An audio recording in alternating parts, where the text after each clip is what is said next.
Abuse of authority na yan. Kahit anong paliwanag, hindi tatanggapin ni Yusek Dino yan. Ewan ko kung may mukha pa yung kapitan ninyo hiharap, ilalabas ko to. Checkmate kayo rito.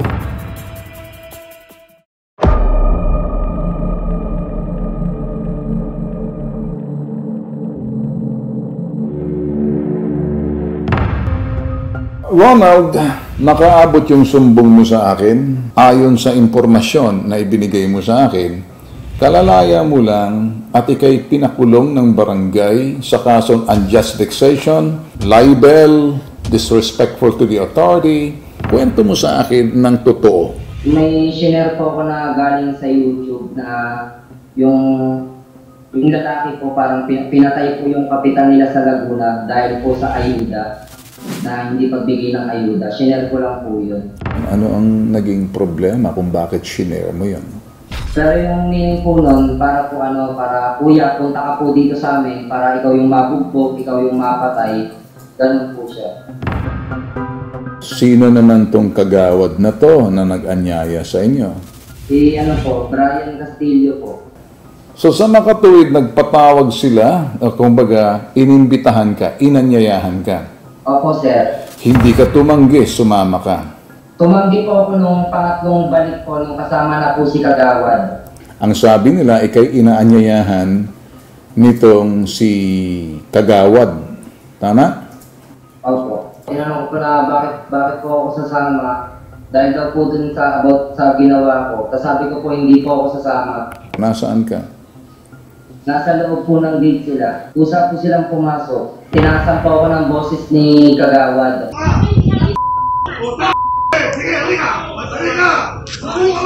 Meron ba silang patawag sa iyo o summon sa dahilan na meron silang napuna sa iyo? Wala po, sir. So, nang kayo'y nasa barangay na, anong ginawa ni barangay captain? Hindi po ako pinakinggan. Binato pa po ako ng upuan. Saan ka tinamaan? Anong binato ko sa upuan?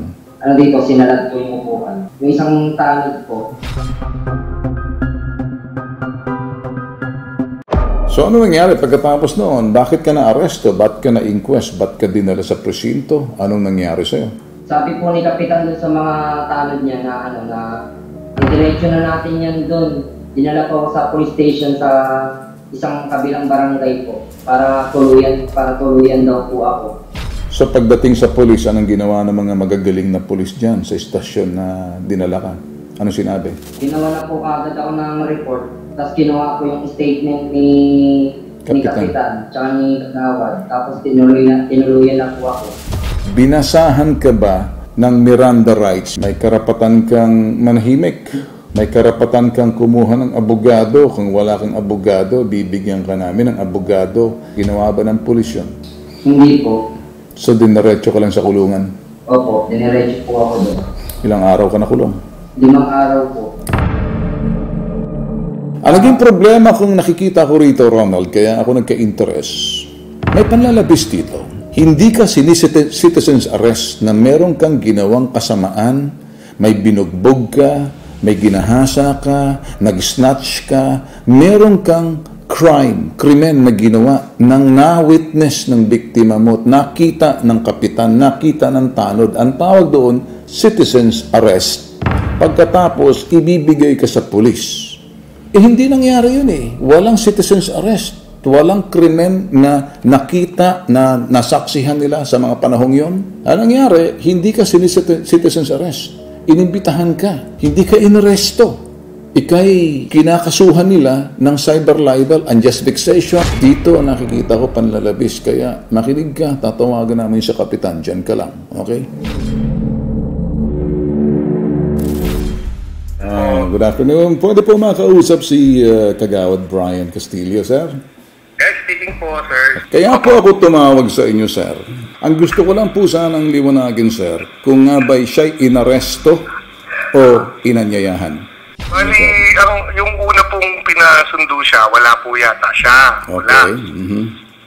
Ngayon, nung pagbalik niya ho ng bahay niya, siguro sinabi po na sa kanila na may dumating na barangay tanod at pinasusundo siya. Okay. Pinatatawag siya ng ating barangay captain upang ipaliwanag lang kung ano po ba yung kanyang purpose sa kanya ipinost. Tapos po, may mga nag-message sa kanya po, may mga nag-comment.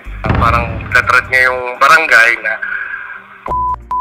parang gano'n, hindi po magandang PDM. Sigurado sir, makikita naman yung IP address din manggagaling sa biktima. Yes sir. Yan ba'y mapapasend nyo sa amin sir? Pwede po, sir. Kung hindi nyo ma-provide yan, cyber libel po yan. Sa party ho ninyo. Process po ako, procedural tong tanong ko, protocol po to. Yung bang pag-aanyaya nyo sa pilitan? Hindi po. Inanyayahan po siya. When a person is invited, he's not arrested. When a person is arrested, he will be read with his Miranda rights. Yes po. Okay. Since he's not being arrested, he was invited. Hindi ko lang maintindihan, hindi siya inaresto, pero kinulong siya ng pulis. Paano nangyari yun? Hindi po. Nandito po siya sa barangay. Kaya nga, ang tanong ko, sir, ang tagot dito, inaresto niyo ba o inaresto ng pulis?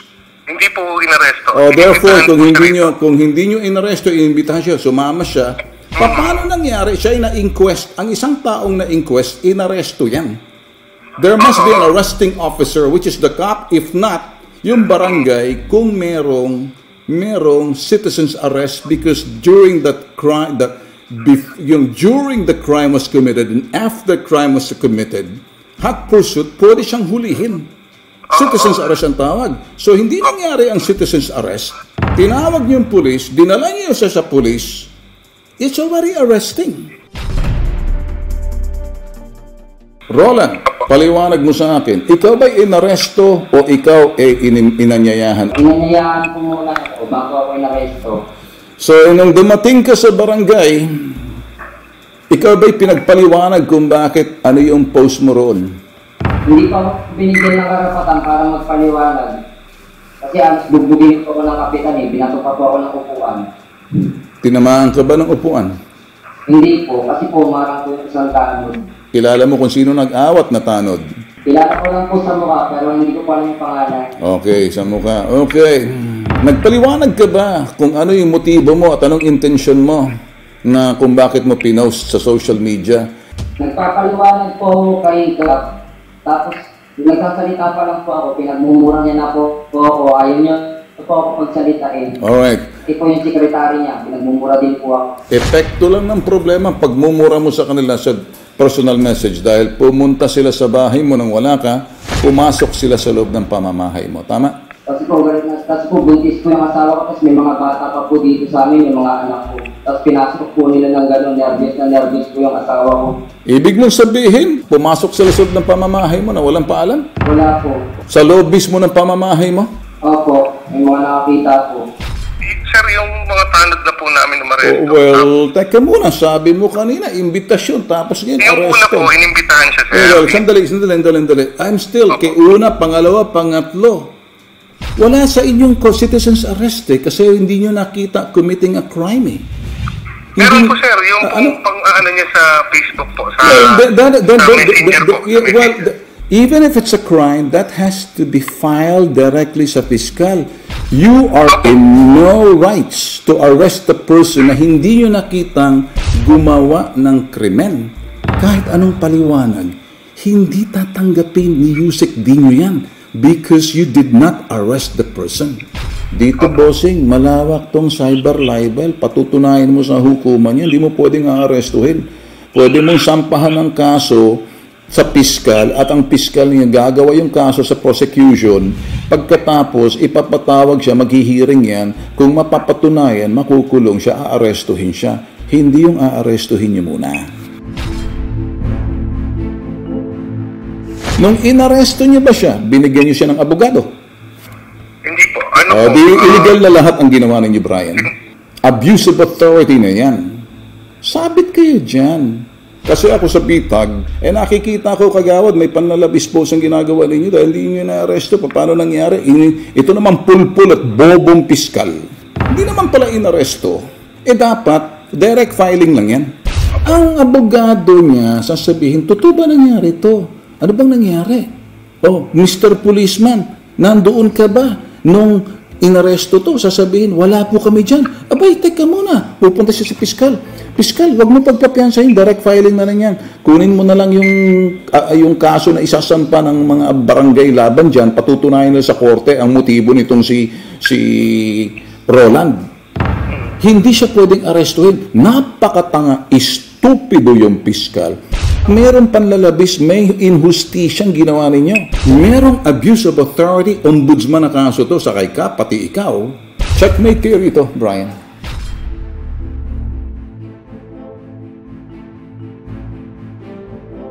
Sir, may sasagot naman po kami dun, sir. Well, may karapatan naman kayo sumagot, pero mali. Kahit na anong sagot mo na yan, walang anumang katuwiran ang sasalba sa inyo dahil mali. Dahil hindi nyo matutuwid ang kamalian nyo pag hindi kayo umamin ng pagkakamali. Ngayon, kumuha ka ng abogado, kahit sino magaling na abogado, patabi mo sa iyo. At habang nakikinig sa usapan natin, matatawa talaga. Kahit na sino dito makikinig, kahit na judge makikinig dito sa ginagawa natin, Brian, matatawa sa ginagawa ng katangahan. Pagtanggol mo ngayon kapitan mo kasi nakita ko ng kamalian na ginawa niya, panglalabis, hindi kayo dapat nandyan sa inyong pwesto. COVID-19, sa halip na pagtanggol ko kayo dahil dapat frontliner kayo, nangabuso kayo. Ngayon, kung gusto niyo sumagot at gusto niyo, iimbitahan ko na kayo sa himpilan, doon kayo magpaliwanag. Magdala kayo ng abogado ninyo. Mas maganda sa akin, pagtatanggol ko yung taong inabuso ninyo. Niyurakan ninyong karapatan. Mahiya-hiya kayo sa balat ninyo. Wala kayong karapatan. Wala kayong karapatan manilbihan. Mga potok sa buho kayo eh. Nagagalit na ako. Bago pa man ako makapagsalita ng hindi maganda. Ha? Nasa konstitusyon yan. Gaano man katanga, kahit na kriminal, may karapatan pa rin. Okay? May karapatan din kayo dyan. Karapatan nyo maging gago, stupido. Nasa sa inyo na yun. Okay? Wala na tayong masasabihin. Pakisabi kay Kap kung may bayag siya, umarap siya. Kung wala, magtaguro siya sa panty na misis niya. Sige po, sir. Tinabla ka rito. Okay? At dahil dito, naawa lang ako sa iyo. Tutulungan ka namin dito. Makakaabot kay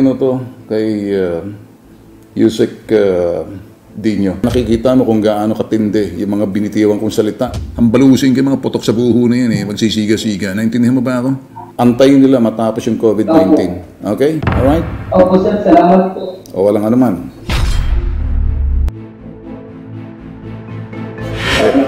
Yusek, si Ben Tulfo, Yusek, magandang hapon. Okay.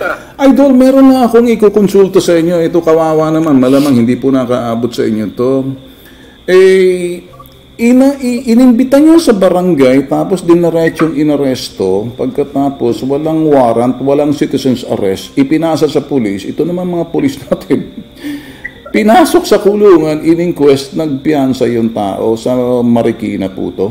Idol, saan barangay to? Sa barangay Marikina, sa barangay de Jesus de la Peña, Marikina. Ganito, Idol, yung tao, pa-complainin mo sa akin kahit through my phone. Sige, kasi sige. Pag dito, nag-complain ka, pwede na eh. Okay. Tapos ngayon, yung barangay captain, tatawagan ko. Pag hindi magandang answer niya, isusyo ko sa order ko siya. Sige. Para kung makasuhan natin. Maglalabas po ako ng mga show ko sa order.